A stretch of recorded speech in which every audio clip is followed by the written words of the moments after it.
Bienvenue à Info Chantier, un podcast avec la FTQ Construction. Je suis présentement avec Éric Boisjoli, directeur général de la FTQ Construction, et Benoît Secours, qui est directeur provincial à la FIPO. Et nous allons parler aujourd'hui des griefs. Vous allez me dire que tous les syndicats peuvent faire des griefs, mais c'est drôle, dans la construction, on a des restrictions sur qu'est-ce qu'on a le droit de grieffer et non. Et c'est une revendication de la FTQ Construction de pouvoir faire des griefs sur l'entièreté des conventions collectives. Alors, on va vous expliquer les tenants et aboutissants de tout ça. Et je commencerai en disant, Benoît, si tu pouvais nous expliquer un petit peu comment ça fonctionne actuellement, qu'est-ce qu'on peut faire avec la convention collective de la construction? Actuellement, il y a certaines parties qui sont, oui, effectivement, grieffables, mais c'est minime comme article qu'on peut utiliser pour les griefs, dont harcèlement ou des choses comme ça, que c'est possible d'en faire, mais majoritairement, c'est en plainte de salaire que ça peut être apporté pour tout le monde de pouvoir faire une plainte de salaire, mais il y a toujours dans cette situation-là, par exemple, un tierce partie qui va intervenir pour la plainte de salaire, qui n'est pas directement nous qui fait avancer ou évoluer là, toute la plainte de salaire qui amène des délais ou des choses qu'on ne peut pas contrôler là, versus éventuellement d'aller peut-être vers des griefs. Là. C'est qui la tierce partie? La tierce partie, c'est la commission de la construction souvent qui va faire l'enquête pour la plainte de salaire. C'est des formulaires qu'on remplit, rencontre les travailleurs nous-mêmes qu'on fait, on les dépose pour eux ou avec eux, que c'est possible de le faire. Puis après ça, c'est la commission de la construction du Québec, la CCQ, qui reprend tout ça, puis qui réanalyse, recontacte le travailleur, nous contacte aussi au besoin si pour d'autres informations ou si le travailleur tient absolument à ce que chaque fois on soit avec, mais il peut quand même avoir à discuter avec la CCQ là, lui-même tout seul, s'il ne met pas un frein ou dire qu'il veut absolument être représenté par son syndicat. C'est un peu comme ça pour le moment. Oui, excuse. C'est bon, je t'ai posé un peu, mais non, c'est comme ça, c'est pas juste un peu comme ça, c'est comme ça que c'est fait. Et Éric, dans le fond, le travailleur, il peut pas juste aller à son syndicat, c'est la CCQ qui décide si elle dépose ou non la plainte? Exactement. Ça, c'est le côté arbitraire qu'on veut empêcher aussi. Là. C'est d'avoir une plus grande attitude de défendre l'intérêt de nos travailleurs. Dans le fond, c'est un petit peu ça le rôle du syndicat. Notre premier rôle, c'est de négocier une convention collective. Puis le deuxième, c'est de la faire appliquer. Présentement, on n'a pas tous les outils nécessaires justement à l'application de la convention collective en disant qu'on ne peut pas grieffer l'entièreté de nos conventions. Comme mon confrère disait, Benoît, tantôt, c'est que le travailleur, à un moment donné, il peut aussi jusqu'à aller faire une plainte lui-même à la Commission de la construction du Québec, puis là, le syndicat n'en est même pas avisé. Puis ça, qu'est-ce que fait la Commission avec ça? Des fois, c'est une petite négociation, des fois, qui peut même se produire avec l'entrepreneur. Puis on a eu des cas, on peut reculer depuis des X nombre d'années. Souvent, c'est des négociations qui se font avec l'employeur. Puis des fois, ça ne termine pas justement avec l'entièreté du salaire payé ou des frais de transport ou des conditions de travail. Souvent, mais ça peut se terminer à 50, 75, 80 cents dans la pièce. Puis malheureusement, c'est toujours le salarié qui est perdant. Puis ça, lui, souvent, quand il fait la plainte lui-même, il est laissé à lui-même. Puis c'est ce qu'on dénonce, puis c'est ce qu'on ne veut plus tolérer. Mais la CCQ, elle prend le dossier, puis elle l'envoie au DPCP, dans le fond, au département des plaintes pénales et criminelles. Puis c'est eux qui décident qu'est-ce qu'ils font avec? Exactement. C'est eux qui négocient? Exactement. La négociation, souvent, ça va se rendre là, justement, avant que ça se rende justement à la cour, c'est là que des fois qu'il se passe une certaine négociation avec l'employeur. Puis là, souvent, c'est toujours au détriment du salarié ou de la salariée. Puis ça, c'est pour nous, à la FT Construction, c'est une chose qui est inacceptable. Puis tu disais, Benoît, qu'on avait des enjeux sur lesquels on est capable de faire des griefs. Qu'est-ce que le syndicat peut faire dans les aspects où est-ce que nous, on a le droit de grieffer? Où on a le droit de faire les griefs, donc comme je disais tantôt, harcèlement. Après ça, on peut regarder aussi sur la mobilité provinciale, qui était quand même quelque chose d'important là, aux dernières négociations aussi. Dans le fond, c'est que c'est nous qui le prépare, le dossier, complètement avec le travailleur, avec toutes ces informations. Puis c'est nous qui va pouvoir, mais qu'on le traite, puis qu'on l'amène complètement au bout, finalement, ce dossier-là, mais à notre façon, à nous, avec notre propre enquête, nos propres démarches avec le travailleur, puis tout ça pour en arriver là. Puis il y a toujours moyen de discussion aussi avant d'aller à un grief. Là. On peut toujours s'asseoir avec la partie patronale en question ou l'entrepreneur, puis d'avoir à échanger avec lui, voir peut-être c'est peut-être une erreur, c'est peut-être un oubli, c'est peut-être... Fait que si c'est ça, ben tant mieux, mais on aura quand même pu le développer pour le travailleur puis l'emmener jusqu'où nous, on souhaite. Si on ne s'entend pas, ben là, ça reste à nous avec notre membre ou le travailleur là, que n'importe quelle section locale de la FTQ Construction peut représenter, de décider est-ce qu'on accepte une entente ou on continue puis on s'en va finalement en arbitrage, là, qu'on pourra le développer vraiment à 100% de nous-mêmes au complet, là, à notre goût à nous finalement. Là. Puis la personne qui se plaint est impliquée tout le long du processus. Là. Tout au long du processus, effectivement, c'est la meilleure personne pour nous donner 100% des informations qu'on a besoin pour faire le départ de tout ça. Ses talons de paye, des témoins, des faits qui va nous apporter, les situations précises à son... C'est vraiment lui. Là. Fait que nous, dans le fond, on le développe avec lui, on l'accompagne, on amène tout ça, en lui posant des questions aussi, des fois, à force d'en faire, on vient à bout de prendre une certaine expertise aussi qui nous facilite la tâche à aller plus loin dans tout ça. Là, c'est vraiment... c'est évolutif d'un bout à l'autre jusqu'à temps de prendre la décision d'aller en arbitrage finalement ou d'accepter une entente avant d'aller jusque-là. Là. Puis, qu'est-ce qu'on demande, nous autres, Éric? C'est quoi qu'on veut réellement? Mais nous, on veut défendre nos travailleurs. T'sais, on se fait accuser à tort depuis X nombre d'années que le syndicat, dans le fond, est là justement pour faire le placement syndical ou, dans le fond, distribuer des objets promotionnels. Mais présentement, c'est ce qu'on essaie de démontrer à nos membres, c'est qu'on va aller au-delà de là. Puis pas au-delà de là, c'est que présentement, on ne peut pas le faire. On ne peut pas jouer notre rôle entièrement. Fait que c'est ce qu'on veut faire, c'est démontrer à nos salariés qu'on est là pour les représenter. Je l'ai dit tantôt, on est là pour négocier les conventions collectives, mais là, on veut lui démontrer qu'on va être là pour l'appliquer, les conventions collectives. Chaque salarié se lève à tous les matins, que ce soit un homme, une femme, se lève à tous les matins pour venir gagner nos salaires à nous, là. Mais je pense qu'on a le devoir absolu d'être capable de les défendre jusqu'au bout. Puis ça, mais ça passe par le grief. Puis je pense que la journée où on aura le droit de les défendre entièrement, je pense que les entrepreneurs vont comprendre aussi que le rôle du syndicat, c'est justement de s'occuper de ses salariés. Puis ça va aussi nous aider pour les prochaines rondes de négociation. Tu sais, là, on va arriver vraiment à armes égales avec le patron. Tu sais, on peut la négocier, mais même qu'on arrive en négociation, puis qu'on aura démontré dans plusieurs sujets, qu'on aura grieffé, puis que je suis convaincu qu'on va avoir raison des griefs qu'on va déposer, mais ça va démontrer aussi une jurisprudence. Puis ça, mais ça va, je pense, ouvrir la porte à comprendre c'est quoi l'industrie de la construction, puis que c'est un contrat de travail à quelque part, une convention collective. Là. C'est comme un contracteur, tu sais. Le contracteur s'en va, il négocie, il signe un contrat de travail, mais il s'attend qu'à la fin de son contrat, qu'il soit payé entièrement. Mais c'est présentement ce qui se passe pas dans l'industrie avec nos salariés, que ce soit en salaire, que ce soit en temps supplémentaire, que ce soit en temps de transport, que ce soit en chambre et pension, ou même dans différentes clauses particulières pour chacun des métiers. Il y a encore plein de choses qui ne sont pas respectées, même si on est en pénurie de main-d'œuvre, puis qu'il y a les heures, ben on pète des records dans l'industrie, mais il y a encore des lacunes pour l'application des conventions collectives. Fait que c'est ça qu'on veut démontrer à nos membres, qu'on va se prendre en main puis qu'on va les défendre jusqu'au bout. Et, oui. J'avais dit juste pour enchérir un petit peu ce qu'Éric disait aussi, oui, c'est vraiment important, c'est ce qu'on veut à 100% de pouvoir avoir la liberté, parce que c'est quand même particulier que l'industrie de la construction, qui est quand même un gros tournant économique au Québec, qui est une bonne roue, qui est un bon engrenage d'économie du Québec, ayant plus de 210 000 travailleurs, qu'on ne peut pas grieffer nos conventions collectives. Donc, on est à peu près le seul milieu où on a des conventions collectives, mais qu'on n'a pas le droit de le faire.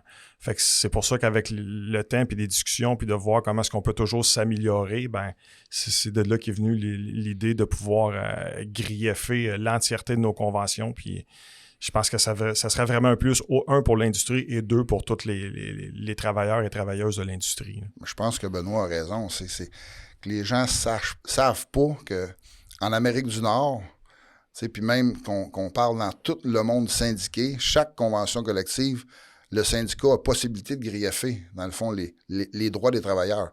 Mais dans l'industrie de la construction, il y a une loi. Il faut bien comprendre, il y a une loi qui nous empêche de défendre nos salariés. C'est incompréhensible. Puis on a eu même certaines discussions avec certaines sphères gouvernementales qu'eux n'étaient même pas au fait qu'on n'avait même pas la possibilité de greffer nos conventions collectives. Le gouvernement qui a l'application de ces lois-là, là. Fait que, tu sais, on part de loin, mais je pense qu'avec l'appui de nos salariés, puis c'est ce qu'on demande aussi, là, tu sais, à quelque part, c'est appuyez-nous dans nos revendications, mais ça en est une des très, très bonnes. C'est pour vous défendre vos droits. Exactement. Puis toi, Benoît, tu étais à la table aux dernières négociations. Oui, effectivement, au secteur ICI, oui. Puis qu'est-ce que ça changerait dans la dynamique à table si tu avais ce pouvoir-là après? Quand tu le négocies, quand tu travailles les textes, est-ce que tu penses que ça changerait la relation avec l'employeur? Bien, je pense que c'est sûr que ça la changerait. Ça nous amènerait, je vais reprendre le thème, Éric, tantôt, vraiment à force égale, je pense, d'être capable de s'asseoir puis de négocier tout ça de bonne foi. Puis, souvent, on utilise le terme, quand on est là aux tables, bien, c'était quoi le sens vraiment de cette discussion-là à la table, de ce qu'on a écrit finalement quand on l'a fait? T'sais, on voulait aller où vraiment avec ça? Fait que tandis que ce que ça fait en ce moment, c'est un tierce parti, comme on disait tantôt, donc la Commission de la Constitution du Québec qui va y aller sur la plainte de salaire, mais il n'était pas aux tables de négo. Je pense que ça doit se faire vraiment comme ça, de parité, la partie syndicale et la partie patronale. C'est selon les secteurs d'activité qu'on a. Là. Moi, comme je disais, j'étais à celle du ICI. Je pense que ça simplifierait ou ça l'aiderait à améliorer vraiment de sentir qu'on est à armes égales. Ça serait beaucoup plus rapide, je pense, sérieusement, les négociations. Parce que je pense qu'à la longue, de savoir que lorsqu'on va greffer, bien, il va y avoir des conséquences à ça. Là. Il va sortir sûrement des jurisprudences, il va sortir qu'en ce moment, il n'y a rien de ça. Donc, ça va amener la partie perdante à dire, ben là, si on n'est pas de bonne foi ou on n'avance pas ou on prend notre temps, ben en bout de ligne, quand il y aura une jurisprudence, ben on n'aura pas le choix de suivre cette fameuse jurisprudence-là là, qui est déjà écrite, là, pas en ce moment, mais qui deviendrait écrite avec le temps. Sérieusement, je pense que ça faciliterait énormément l'échange aux tables de négociation. Ah, puis si tu as 200 griefs, tu peux dire, je pense que ça, c'est quelque chose que les gens ils veulent. Ils veulent, oui, effectivement. Effectivement. Puis je pense que ce que Benoît dit, les jurisprudences, un gars comme Benoît qui est porte-parole, l'exemple de la FT Construction aux tables du ICI, mais que tu arrives avec une panoplie de jurisprudence, mais puis on connaît le discours des patrons là, depuis plusieurs années. Là. Ah, ça va bien dans l'industrie. Nos conventions collectives sont à terme, comment est-ce qu'on peut énumérer? Sont matures. Mais la maturité, quand tu arrives avec des jurisprudences, des paquets de situations qui sont pas appliquées ou qui sont contestées, puis qu'aujourd'hui, on a la preuve à l'appui. Mais je pense que quand tu as un gars qui s'en va à la table de négociation avec ça comme outil de travail, ben on a une meilleure compréhension de ce qui se passe sur le terrain. Là. Aujourd'hui, on n'a pas ce pouvoir-là. Puis quand ça tombe dans les mains de la Commission de la construction, mais ça tombe au DPCP, comme tu l'as dit. Fait qu'à un moment donné, malheureusement, il n'y a pas assez de règlements. Puis, on essaie aussi du côté de la Commission d'essayer d'y aller sur le volume. Mais on n'est pas là pour aller sur le volume. Monsieur, madame, tout le monde qui manque 2 heures ou 3 heures sur sa paye à la fin de la semaine, mais on voit les conditions qu'on vit là, avec l'inflation. Là, mais c'est 2-3 heures-là à temps supplémentaire qui n'est pas rémunéré, mais peut-être pour une mère puis un père monoparental, mais peut-être que ça fait toute la différence à la fin de la semaine, cet élément-là. Là.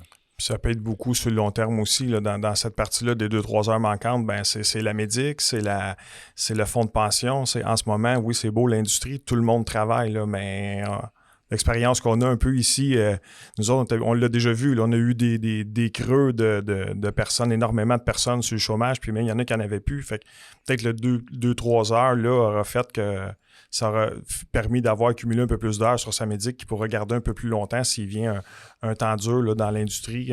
C'est important. Ça ne va pas juste là sur le salaire, des choses comme ça. C'est vraiment, il faut le regarder dans l'ensemble, jusqu'où elle va, ce petit 2-3 heures-là. Là.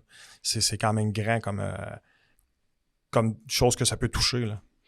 Puis, moi, ce que j'en comprends aussi, c'est que le DPCP, ça va devant les cours civiles, ça va pas devant un arbitre de grief, ce qui fait en sorte que les délais sont pas les mêmes non plus pour être traités. Là. Ça peut être très long. Ben là, si on commence à parler de délai, là, on parle, on n'est plus là en mois, là, on est là en années. Là, fait que quand on commence à parler de délai, là, mais tu sais, justement, on peut faire un petit joke, là, mais quand l'inflation va être réglée, probablement que ton salaire ne sera pas payé encore. Fait qu'à quelque part, la banane va baisser, mais ton salaire n'aura pas changé. Fait qu'à quelque part, c'est un petit peu ça. C'est aussi les délais, puis on ne veut pas jeter de reproches ni au DPCP. Mais à quelque part, on a une responsabilité, je l'ai dit tantôt, en négociant une convention collective, mais on veut juste avoir le droit de représenter nos travailleurs. Dans le fond, c'est un droit fondamental. Là. On les libérait, en fait. Exactement. Ils ont d'autres chats à fouetter. Là. C'est supposé être notre job. On va juste ôter un petit peu de pression en commission. on est fin de même. Puis, en tant que tel, pensez-vous que sur le terrain, on est prêt à répondre à la demande, à le faire? Nous, on a une grosse équipe là, à la FTQ Construction. On va être prêt? On est prêt. On est prêt. On va être là en support aussi à nos affiliés, c'est clair. C'est sûr que la FTQ Construction est structurée pour aider ses affiliés. On a des sections locales. Puis c'est une bonne question parce que aussi, la manière qu'on est structuré à FTQ Construction, on est syndiqué par affiliés. Puis, exemple, notre confrère ici, Benoît, mais qui représente des électriciens, mais je pense que il n'y a pas mieux qu'eux autres pour représenter, dans le fond, le volet convention collective puis les clauses particulières que j'énumérais tantôt pour le métier d'électricien. C'est ça la force de la FTQ Construction, c'est qu'on connaît nos métiers, puis on va les représenter justement d'armes égales avec le patron. C'est sûr que ça va être très différent. C'est quand on va en arriver là, l'apprentissage, on le fait parce que là, c'est minime ce qu'on peut greffer, mais c'est très évolutif, c'est très rapide. Comme Éric l'a dit, au nombre qu'on est, avec toutes les sections locales, mais c'est de travailler ensemble. On sait toujours qu'on peut s'appuyer aussi avec la FTQ Construction, qu'on est tous capables de s'entraider puis de s'aider dans tout ça pour faire avancer rapidement ces dossiers-là. Là. On n'est pas obligé d'être assis tout seul chez nous, chacun dans nos sections locales, à faire avancer notre petit pain à nous là, par métier. Là. On travaille beaucoup en équipe, tout le monde ensemble. C'est ce qui fait que ça donne une grande force puis une façon d'avancer rapidement dans ça là, quand ça sera le cas. Là. Puis, dans le fond, tu as mentionné rapidement, Éric, qu'on était en cours pour exiger de pouvoir greffer l'entièreté de nos conventions collectives. On s'en va où avec ce recours-là? Quelles sont les prochaines étapes là, par rapport à la demande? Les prochaines étapes, c'est justement, on est à l'étape d'aller se positionner puis d'aller justement plaider le fait justement avec la charte des droits. Hein. Dans le fond, on est un syndicat, on a des droits fondamentaux de respecter puis de représenter nos travailleurs. Fait que c'est ce qu'on va aller démontrer à la Cour. On espère pas se rendre là. Hein. Il y a peut-être d'autres étapes qui vont aller plus rapidement. On ne peut pas les mentionner, on ne veut pas rentrer dans le côté vraiment plus technique que ça. Mais encore là, ce qu'on peut dire là-dessus, c'est qu'on veut vraiment s'assurer du respect de nos conventions collectives. Fait que, auriez-vous un autre message à donner aux membres avant qu'on ferme les micros? Ou, une chose sûre et certaine, c'est qu'on peut toujours dire, puis qu'on dit régulièrement à tous nos membres quand on les voit, vous n'avez pas à être gênés de nous appeler. N'ayez pas peur de nous appeler. Vous payez une cotisation syndicale pour un service. J'ai toujours comparé ça à une assurance automobile. Tu n'es pas obligé d'attendre. L'assurance automobile, tu attends d'avoir un accident avant de t'en servir. Nous, non. Tu n'es pas obligé d'attendre que tu aies une plainte de salaire ou que ton patron ou ton employeur te donne une ligne de conduite à prendre versus ton salaire ou versus ton temps supplémentaire. Non, on est là pour vous servir. C'est vraiment ça qu'on souhaite puis qu'on veut. C'est pour ça que vous payez votre cotisation. Fait que d'appeler. Appelez vos sections locales, n'importe quel métier où vous ne l'avez pas, vous ne le savez pas, appelez à la FTQ Construction. Il y a quelqu'un qui va vous diriger aussi. Là. C'est tellement facile de nous trouver maintenant avec tous les réseaux sociaux. C'est appelez-nous. On veut juste ça, vous donner un service pour la cotisation que vous nous payez. Ce que je peux rajouter aussi, c'est que le fait de greffer nos conventions collectives, mais ce qu'on espère au final, c'est qu'on améliore la déclaration d'heures dans l'industrie de la construction. Justement, Benoît l'a énuméré tantôt, vous assurer une retraite décente, puis aussi avoir des heures pour être capable d'être, dans le fond, assuré avec votre carte médic là, jusqu'au maximum pour vos familles. Là. Dans le fond, c'est ça l'important. Puis, tu sais, on l'oublie aussi, ce volet-là, tu sais. Puis d'augmenter les heures dans l'industrie, on est rendu en 2023, on dit qu'on manque de main-d'œuvre, on dit qu'on bat des records d'heures. Puis si on recule au cours des 25 dernières années, on a passé une moyenne d'heures annuelle déclarée de 980, puis on est rendu à 1140 environ aujourd'hui. Fait que c'est anormal. Il y a des lacunes dans l'industrie. Puis nous, on pense que d'avoir le droit de greffer l'entièreté de nos conventions collectives, mais ça va solutionner une grosse partie des problèmes. Je vous remercie, messieurs, puis je vous remercie aussi de nous avoir écoutés à Info Chantier par la FTQ Construction. Puis je vous invite à vous abonner à nos chaînes. Et dans le fond, bien, à la prochaine.